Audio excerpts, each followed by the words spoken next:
મીઠાના દ્રાવણમાં મીઠા અને પાણીના વજનનું પ્રમાણ આપેલું છે 3:7. હવે 1 કિલો દ્રાવણમાંથી જો 100 ગ્રામ પાણીનું બાષ્પીભવન થઈ જાય તો મીઠા અને પાણીનું વજનનું નવું પ્રમાણ કેટલું હશે? ચાલો ચેક કરીએ. હવે ધ્યાન આપો, અહીંયા આપણી પાસે કુલ પ્રમાણ કેટલું છે? તો કે કુલ પ્રમાણ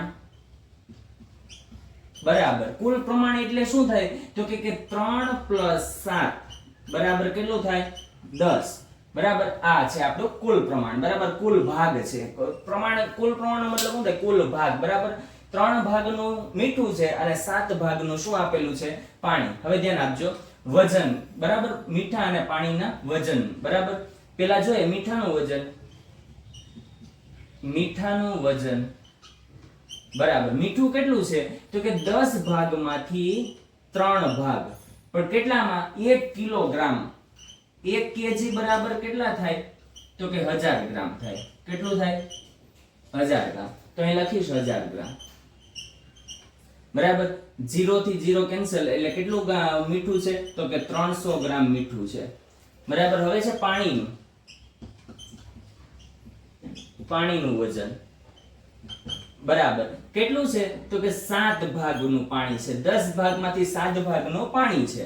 બરાબર, કેટલા કવલામાં? તો કે 1000 ગ્રામ ની અંદર 0 0 કેન્સલ, તો 700 ગ્રામ પાણી છે અને 300 ગ્રામ મીઠું છે.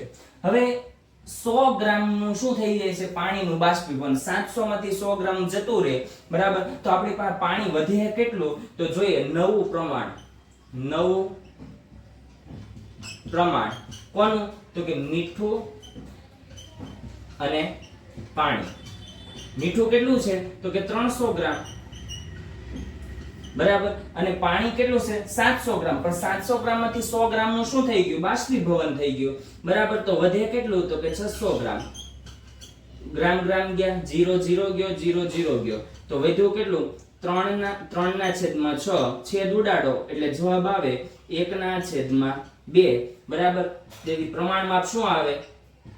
મીઠા અને પાણીનું. મીઠું, મીઠા અને પાણી શું આવશે? 1/2.